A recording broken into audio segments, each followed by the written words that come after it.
जय हिंद दोस्तों। कैसे हैं आप लोग? उम्मीद है अच्छे होंगे। देखिए, आज के इस वीडियो में सहायक श्रम निरीक्षक का जो अभी लेबर इंस्पेक्टर का जो एग्ज़ाम होने वाला है, जिसके लिए अब केवल 2 दिन बचा हुआ है। तो ऐसे समय में हम लोग ज़्यादातर एक्स्ट्रा और अलग से पढ़ाई नहीं कर सकते। इसमें हम लोग या तो रिवीजन कर सकते हैं या तो एक तरीके से जितने भी मॉडल क्वेश्चंस हैं ये सब सॉल्व कर सकते हैं। तो उसी तरीके से रिवीजन के बेस पे या फिर हल्का फुल्का पढ़ने के लिए जैसे वन लाइनर टाइप से मैं यहाँ पे लेकर के आया हूँ, क्योंकि छत्तीसगढ़ सामान्य अध्ययन के अंतर्गत आपको जिस तरीके से वहाँ प्रश्न पूछा जा रहा है, मैं पहले जितना भी प्रीवियस ईयर जिस तरीके से प्रश्न पूछा गया है मैं उसको देखा हूँ, तो उसी तरीके से मैं यहाँ पर ले करके आया हूँ, जो कि बहुत ज़्यादा इम्पोर्टेंट प्रश्न इसमें बन सकते हैं और लगभग 100 से अधिक यहाँ पे वन लाइनर आपको मिलेगा। ठीक है, चलिए देखते हैं। सभी इम्पोर्टेंट है, बहुत ज़्यादा इम्पोर्टेंट है और अच्छे से आप थोड़ा सा ध्यान देंगे तो इससे नोट्स बना सकते हैं और एक दो बार रिवीजन कर सकते हैं। इससे तो हो सकता है कि यहाँ से जो भी प्रश्न आए वो कम से कम छोटे छोटे प्रश्न रहते हैं, लेकिन कई बार होता है छूट जाता है वो, क्योंकि आप थोड़ा ध्यान नहीं दे रहते हैं, याद नहीं रहते हैं या फिर कंफ्यूज हो जाते हैं आप जब आप क्वेश्चन सॉल्व करते हैं तब। तो इसीलिए एक बार रिवाइज के तरीके से आप इस वीडियो को देखिएगा, पूरा देखिएगा। थोड़ा सा समय लग सकता है क्योंकि 100 से अधिक यहाँ पे वन लाइनर मैं लेकर के आया हूँ और जितने भी है सभी इम्पोर्टेंट है, लगभग इसी तरीके से प्रश्न बनते हैं। चलिए देखते हैं यहाँ पे क्या क्या हमारे को इसमें वन लाइनर है जो हम लोगों को पढ़ना है और रिवाइज करना है बार बार। ठीक है, यदि आपको सही लगता है वीडियो तो आप जरूर एक नोट्स बना लेना छोटा सा और उसको बार बार आप रिवाइज कर सकते हैं।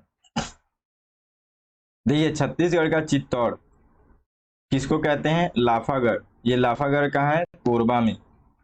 मैं ज्यादा बार बार नहीं बताऊंगा क्योंकि समय यहाँ पे बहुत ज्यादा लगने वाला वैसे ही है ना, तो इसलिए थोड़ा सा आप खुद से फोकस ध्यान रखेंगे और आप खुद लिख भी लेंगे या बार बार वीडियो को देख करके आप रिवाइज कर सकते हैं। छत्तीसगढ़ का कश्मीर इसको कहते हैं चैतुरगढ़ कोरबा।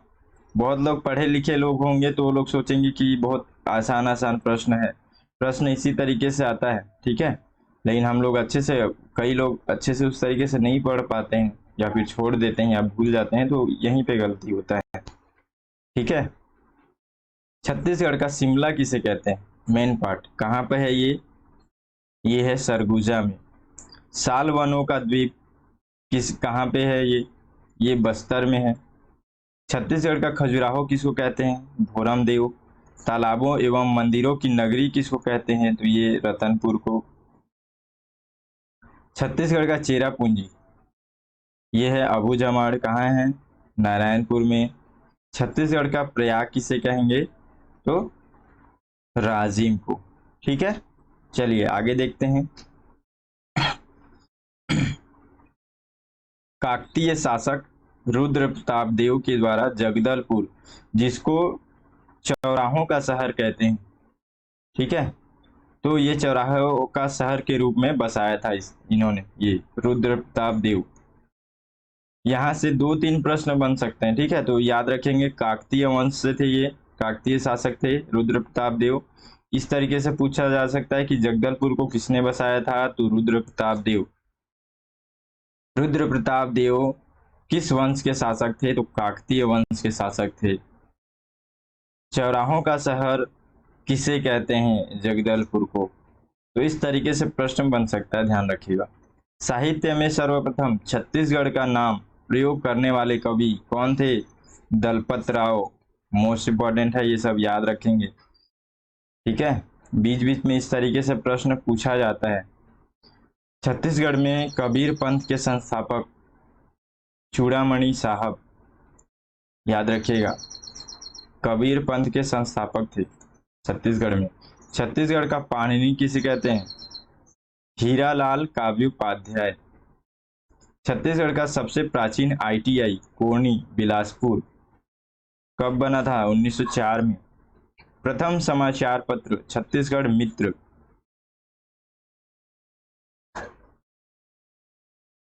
देखिए आगे देखते हैं। छत्तीसगढ़ में राष्ट्रीय उद्यानों की संख्या कितनी है? 3 है। धीरे धीरे आपको बहुत सारे इसमें हाई लेवल के प्रश्न धीरे धीरे मिलेंगे। ठीक है, अभी तो आपको थोड़ा सा लगे कि हाँ आसान आसान चल रहा है, इन सभी इंपॉर्टेंट है, ठीक है, क्योंकि प्रश्न का बेस भी इसी तरीके से बनता है। कुछ प्रश्न आसान होते हैं, कुछ मीडियम लेवल के होते हैं, फिर देखेंगे कुछ टफ लेवल के होते हैं, तो प्रश्न भी ऐसा ही बनता है। देखिए अगला 16वां देखते हैं।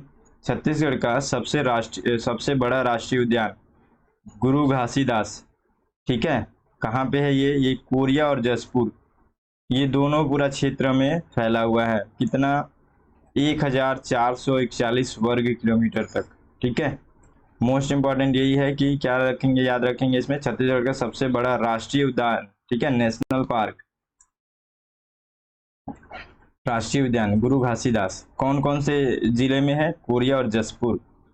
सबसे छोटा राष्ट्रीय उद्यान कांगेर घाटी बस्तर में 200 वर्ग किलोमीटर के आसपास है।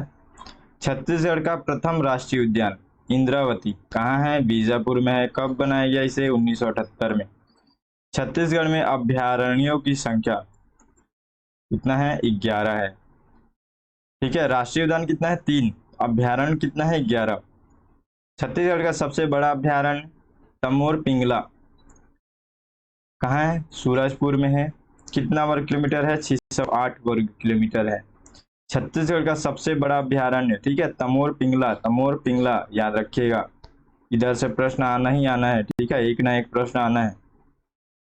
छत्तीसगढ़ का सबसे प्राचीन अभ्यारण्य सीता नदी अभ्यारण्य धमतरी में है 1974 में। सबसे प्राचीन अभ्यारण्य, सबसे प्राचीन सबसे हाँ प्राचीन राष्ट्रीय उद्यान, सबसे प्रथम भी यहाँ पे देखिए, ये प्रथम अगर बोला गया है तो ध्यान रखेंगे ये प्राचीन भी कर सकता है, प्राचीन भी करेगा तो भी यही आएगा, प्रथम करेगा तो भी यही आएगा, ठीक है, ध्यान रखेंगे, क्योंकि पहले बना हो, सबसे पहले बना और सबसे पुराना भी वही होगा अगर पहले बना है तो, है ना। तो इंद्रावती बीजापुर याद रखिए। सबसे प्राचीन राष्ट्रीय उद्यान अगर बोला जाए यहाँ पे तो इंद्रावती, और सबसे प्राचीन अभ्यारण्य बोला जाए तो सीता नदी, या फिर सबसे मतलब प्रथम यहाँ पे अभ्यारण्य बोला जाए तो भी सीता नदी धमतरी, ठीक है। चलिए आगे देखते हैं। छत्तीसगढ़ में पद्मश्री से सम्मानित प्रथम व्यक्ति मुकुटधर, ठीक है, मुकुटधर पांडे 1976 में इनको ये पुरस्कार मिला था। छत्तीसगढ़ का प्रथम उद्योग बंगाल नागपुर कॉटन मिल, ठीक है, बीएनसी इसको कहते हैं, ये राजनांदगांव में, और ये कब स्टैब्लिश हुआ था? 1842 में। छत्तीसगढ़ का प्रथम जूट उद्योग मोहन जूट मिल रायगढ़, कब हुआ था? ये 1935 में। एशिया का सबसे बड़ा स्पंज आयरन उत्पादक Jindal steel power limited Raigarh. Chhattisgarh की प्राचीन भाषा कोसली, उराव जनजाति के द्वारा बोली जाने वाली बोली कुरुख, ठीक है, उराव जनजाति के द्वारा बोला जाने वाला भाषा है ये, ठीक है, कुरुख। जसपुर क्षेत्र की बोली सादरी, सुकमा क्षेत्र की बोली दोरली, छत्तीसगढ़ के लोक गीतों का राजा ददरिया, ठीक है, या प्रणय गीत। छत्तीसगढ़ की सबसे बड़ी जनजाति गोंड जनजाति, कितना? 56%। छत्तीसगढ़ का प्रथम किसान मॉल राजनांदगांव 2010 में बनाया गया था, और दूसरा यहाँ महासमुंद में बनाया गया है, ठीक है। आगे देखते हैं। बस्तर के पठार में पाई जाने वाली मिट्टी, बस्तर का पठार इतना भी याद रख सकते हैं कि बस्तर के पठार में क्या क्या मिट्टी पाया जाता है, तो वो भी याद रख सकते हैं। बाकी यहाँ पे उच्च से निम्न, पूरा ऊंचाई से अगर नीचे की ओर अगर जाते हैं तब आपको वहां पे दिखेगा कि मरहान, टिकरा, माल और गभार, ये 4 प्रकार के वहां मिट्टी पाई जाती है। परिया किसको कहेंगे? तो परिया जिस पर खेती न की जा रही हो उस तरीके का मिट्टी को परिया कहते हैं। और लाल पीली मिट्टी को मटासी कहते हैं, काली मिट्टी को कन्हार कहते हैं, और इन दोनों को जब मिला दिया जाए तो उसको कहते हैं डोरसा। तो डोरसा से मोस्ट इंपॉर्टेंट इस तरीके का प्रश्न बनता है, तो ध्यान रखेंगे। लेटराइजेशन, ये लेटराइजेशन जो है वो मिट्टी से संबंधित है, ठीक है। बस्तर के ढालों पर पाई जाने वाली मिट्टी को टिकरा कहते हैं, ठीक है। बस्तर के ढाल पर जो पाया जाता है यहाँ पे मिट्टी, उसको टिकरा कहते हैं।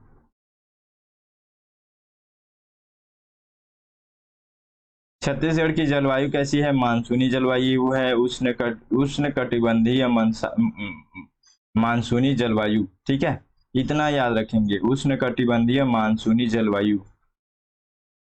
महानदी सिहावा पर्वत के ये फरसिया नामक स्थान से निकलता है। ठीक है, और यहाँ पे धमतरी में आप याद रखेंगे उसको, क्योंकि हो सकता है महानदी तो वैसे बहुत चर्चित है, तो हो सकता है इतना इजी कई बार पूछ भी ले। ठीक है, क्योंकि हर किसी को सिहावा पर्वत या फिर ये फरसिया नामक जो स्थान है वो याद नहीं होगा।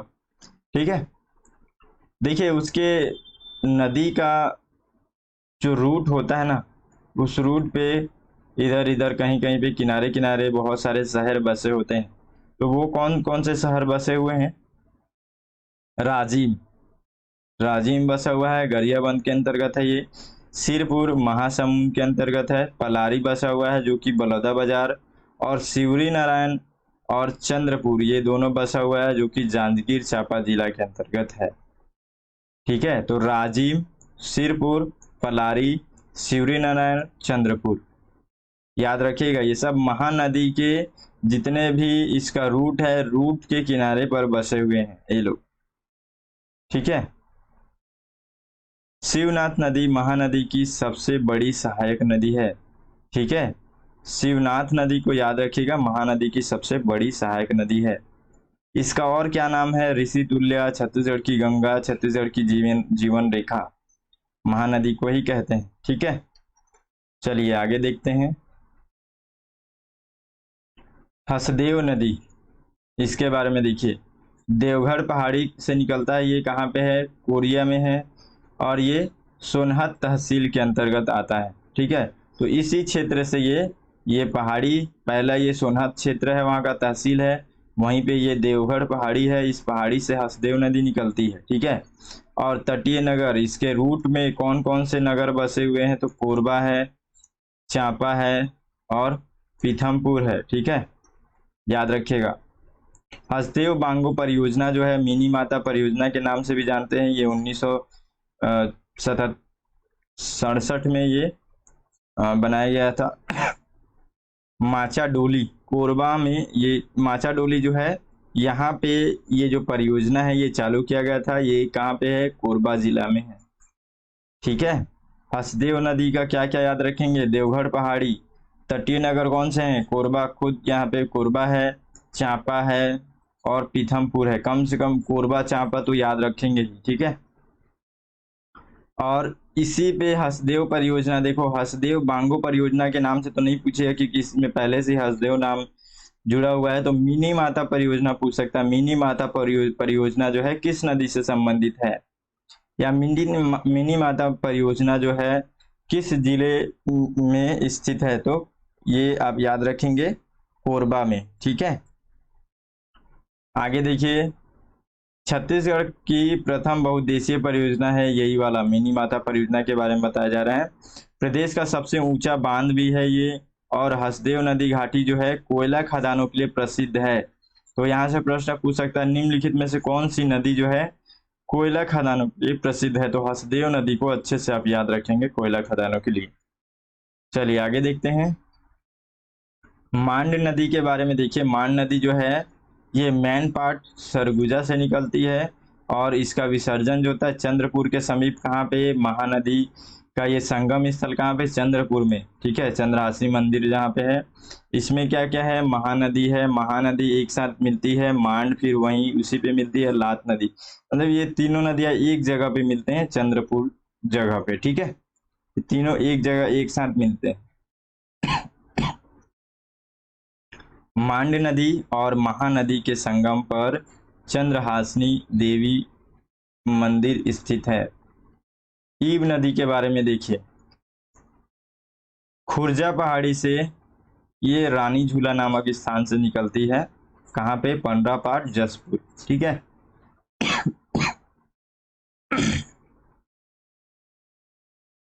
चलिए आगे देखते हैं। चित्रकूट जलप्रपात इंद्रावती नदी पर स्थित है। ये भारत का सबसे चौड़ा जलप्रपात है। मोस्ट इम्पॉर्टेंट है सभी जो भी पढ़ा रहा हूँ, ठीक है।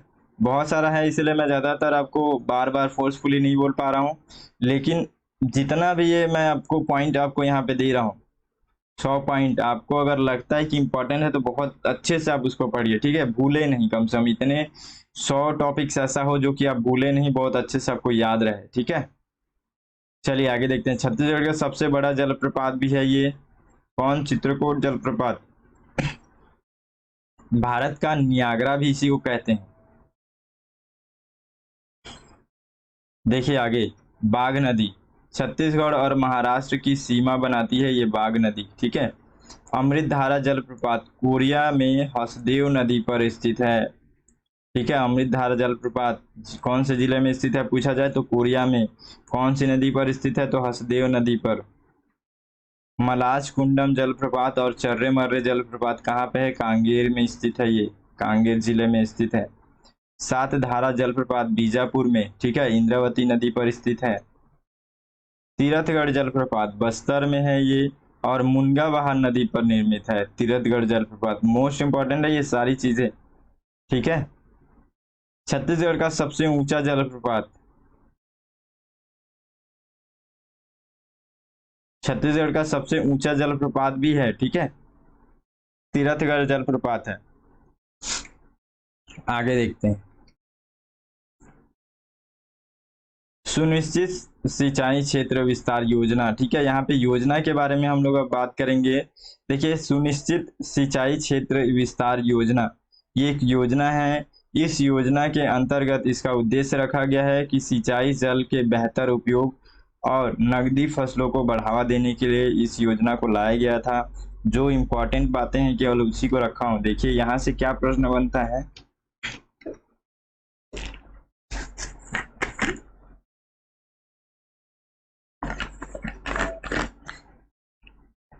देखिए यहाँ पे शाकंभरी योजना, ठीक है। तो शाकंभरी योजना जो है ये सुनिश्चित सिंचाई क्षेत्र विस्तार योजना इसी के अंतर्गत है। इसी के अंतर्गत है आपका सम्मिलित है ये किसान समृद्धि योजना, लघु सिंचाई नलकूप योजना, लघुत्तम सिंचाई तालाब योजना। ये सारी जितनी योजनाएं हैं ना वो इसी योजना के अंतर्गत शामिल है, यानी मर्ज है। इसीलिए हम लोग सुनिश्चित सिंचाई क्षेत्र विस्तार योजना को पढ़ रहे हैं, ठीक है। तो ये योजना जो है इम्पोर्टेंट है, ध्यान रखिएगा इसको। चलिए आगे देखते हैं। देखिए यहाँ पे शाकंभरी योजना के बारे में थोड़ा सा देख लेते हैं। ये योजना 2005 में लाया गया, पूछा गया है बहुत बार, मोस्ट इंपॉर्टेंट है, याद रखिएगा।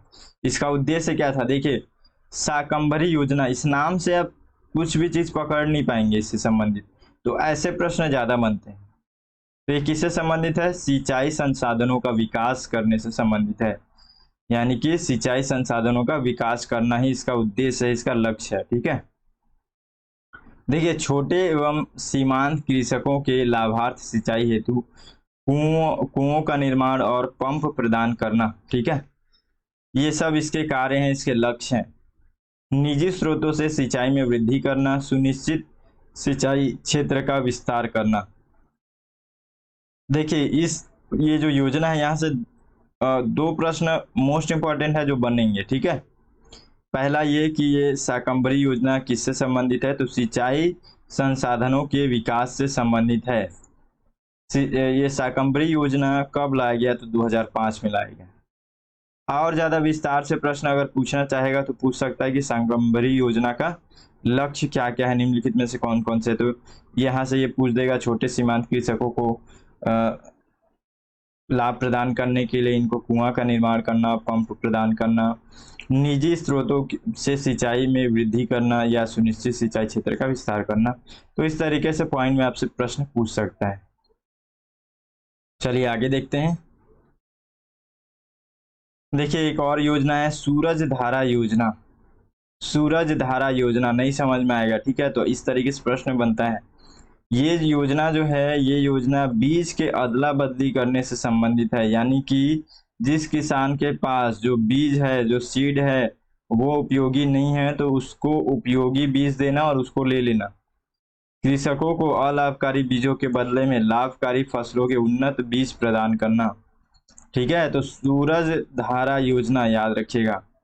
किसान समृद्धि योजना, बस इतना याद रखना है कि 2002 में आया था। ठीक है, सौर सुजला योजना 1 नवंबर 2016 को ये लेकर के आया गया था। सुराजी ग्राम योजना, सुराजी ग्राम योजना जो है इसी को नरवा और गरवा, घुरवा और बारी, एला बचाना है संगमारी, इस तरीके का एक स्लोगन जो था वो स्लोगन सुराजी ग्राम योजना के अंतर्गत था। तो यही बहुत ज़्यादा फेमस है, यहीं से बार बार प्रश्न बनाया जा रहा है, तो ध्यान रखेंगे, इस तरीके से प्रश्न बन सकता है। चलिए आगे देखते हैं। कृषक जीवन ज्योति योजना ये कब लाया गया था? 2 अक्टूबर 2009 को लाया गया था। मुख्यमंत्री अन्न सहायता योजना कब लाया गया था? 2017 को। इसका उद्देश्य क्या था? श्रमिकों को मुफ्त दोपहर का भोजन। ठीक है, मोस्ट इंपॉर्टेंट है, याद रखिएगा। राष्ट्रीय कृषि बाजार, ठीक है, बहुत ज़्यादा ये अभी चर्चे में था। ठीक है, तो याद रखिएगा ये वाला राष्ट्रीय कृषि बाजार ई नेम के नाम से जाना जाता था। ठीक है, नेशनल एग्रीकल्चर मार्केट कब लाया गया इसको? 14 अप्रैल 2016, मोस्ट इंपॉर्टेंट। ठीक है, 14 अप्रैल 2016, ये डेट याद रखेंगे। इसका मुख्य कार्य या उद्देश्य क्या है?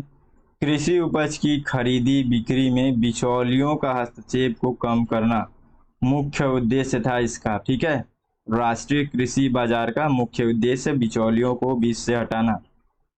ठीक है, इसके तहत छत्तीसगढ़ के 14 कृषि उपज मंडियों को 2 चरणों में चिन्हित किया गया। ठीक है, तो ये 3 से 4 बातें आप जो है थोड़ा सा ये राष्ट्रीय कृषि बाजार के अंतर्गत याद रखिएगा। ठीक है, चलिए आगे देखते हैं। छत्तीसगढ़ राज्य औद्योगिक विकास निगम लिमिटेड, इसको शॉर्ट फॉर्म में बोलते हैं CSIDC, Chhattisgarh state industrial development corporation. याद रखिएगा, क्योंकि ये छत्तीसगढ़ में होने वाले जितने भी औद्योगिक विकास से रिलेटेड जो भी मैनेजमेंट है वो इसी के अंतर्गत रहता है। ठीक है, याद रखिएगा। कब ये लाया गया? तो ये 7 अप्रैल 2001 को। ठीक है, याद रखिएगा। इसका मुख्यालय कहाँ पे है? इसका मुख्यालय है रायपुर में। शॉर्ट फॉर्म भी याद रख सकते हैं CSIDC। C से छत्तीसगढ़, S से स्टेट, I से इंडस्ट्रियल, D से डेवलपमेंट और C से कॉरपोरेशन। ठीक है, देखिए आगे एक और है यहाँ पे, एकीकृत अधोसंरचना विकास केंद्र IIDC, integrated infrastructure development centre. ये जो है IIDC, इस योजना के अंतर्गत राज्य के लघु एवं सूक्ष्म या फिर अति लघु इन सभी उद्योगों को स्थापना के लिए, स्थापना का एक तरीके से मैनेजमेंट करता है। ठीक है, कौन? IIDC। और इसका नोडल एजेंसी कौन है? CSIDC, यही CSIDC। ठीक है, मतलब ये जो है ये मतलब IIDC जो है इसी के अंतर्गत है, CSIDC। ठीक, याद रखिएगा। छत्तीसगढ़ में औद्योगिक पार्क, औद्योगिक पार्क बहुत ज़्यादा इंपॉर्टेंट है ये भी। ठीक है, ज़्यादा नहीं है, 1-2 है, याद रखिएगा इसको, थोड़ा ज़्यादा इंपॉर्टेंट है। पार्क तो बहुत सारे बनाए गए हैं। मेटल पार्क, ये रामाभाटा है रायपुर में, यहाँ पे इसको बनाया गया है मेटल पार्क। ठीक है, मेगा फूड प्रोसेसिंग पार्क बहुत ज़्यादा ये चर्चे में था, इम्पॉर्टेंट है इसीलिए। ये बगौद धमतरी में। ठीक है, कहाँ पे? सरोला एवं ये देवता, रायपुर के अंतर्गत है ये। ठीक है, वहीं पे बना हुआ है दोनों, आप याद रखेंगे, मेटल पार्क और मेगा फूड प्रोसेसिंग पार्क। देखिए आगे देखते हैं। छत्तीसगढ़ में जनजातीय अनुसंधान केंद्र कहाँ पे है? रायपुर में स्थित है। जनजातियों की सूची जो है वो मध्य प्रदेश राज्य पुनर्गठन अधिनियम 2000 में है। ठीक है, इसी के अंतर्गत छत्तीसगढ़ भी अलग हुआ था, जब छत्तीसगढ़ बना हुआ था तो इसी अधिनियम के अंतर्गत बना हुआ था। मध्य प्रदेश के अंतर्गत, ठीक है, क्योंकि मध्य प्रदेश जो है वो मातृ देश है छत्तीसगढ़ की। छत्तीसगढ़ की अधिकांश जनजाति प्रोटो ऑस्ट्रॉइड प्रकार की है, ठीक है। छत्तीसगढ़ में 7 विशेष पिछड़ी जनजाति है। अब ये 7 विशेष प्रकार की, ठीक है, विशेष प्रकार की कैसी है, ये विशेष प्रकार की एक लिस्ट बनाई गई है। देखिए इसमें क्या है, केंद्र सरकार के द्वारा घोषित है विशेष प्रकार की पिछड़ी जनजाति, ये 5 प्रकार की है जो केंद्र सरकार के द्वारा घोषित की गई। मोस्ट इंपॉर्टेंट है, याद रखिएगा। ये अबू जमाड़िया, बैगा, कमार, बिरहोर और पहाड़ी कोरवा, ये 5 जो जनजातियां हैं इनको याद रखिए, ये केंद्र सरकार के द्वारा घोषित किए गए। और राज्य सरकार के द्वारा 2 विशेष रूप से पिछड़ी जनजाति घोषित किया गया, एक भूंजिया और दूसरा है पड़ोक, ठीक है, याद रहेगा ना। केंद्र सरकार के द्वारा अबू जमाड़िया, बैगा, कमार, बिरहोर, पहाड़ी कोरवा, और राज्य सरकार के द्वारा भुंजिया और पंडोक।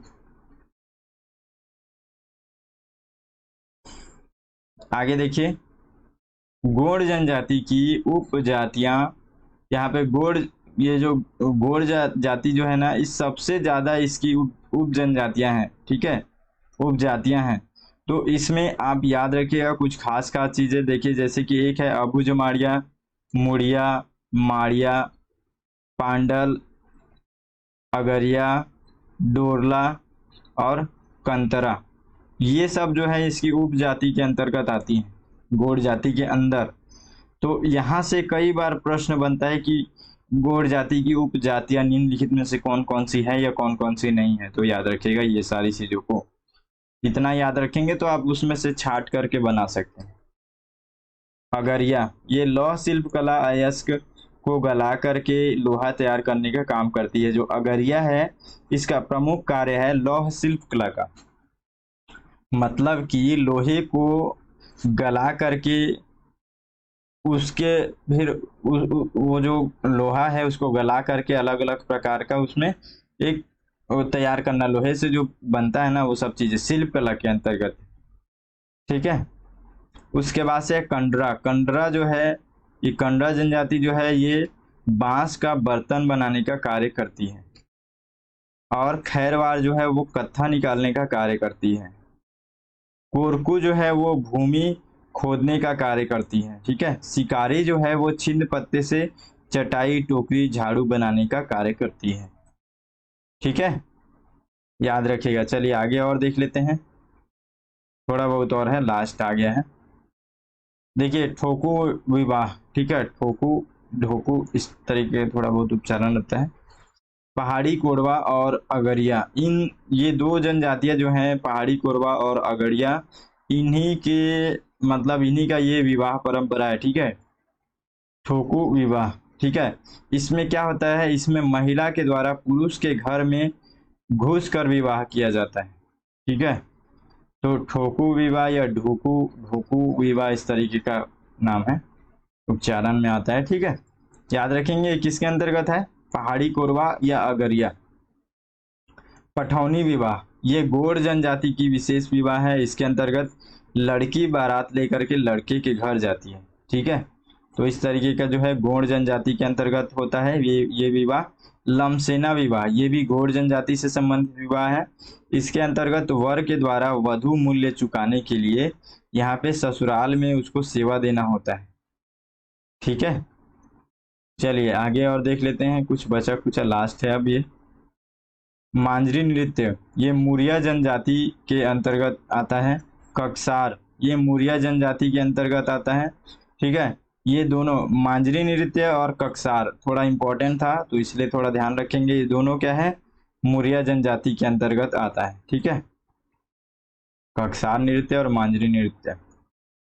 देखिए गौर नृत्य या बायसन हॉर्न नृत्य, ये मारिया जनजाति के अंतर्गत आता है, मारिया। बायसन हॉर्न याद रखिएगा, ठीक है, बायसन हॉर्न ये ज्यादा पूछ सकता है इस तरीके से। नृत्य कौन से जनजातियों के अंतर्गत आता है, तो मारिया जनजाति। सरहुल नृत्य, ये उराव जनजाति के अंतर्गत आता है, ठीक है। सरहुल जनजातियां जो है वो उराव जनजाति, ये सरहुल नृत्य जो है वो उराव जनजाति मनाते हैं, ठीक है, उनका ये विशेष नृत्य है। उराव जनजाति का।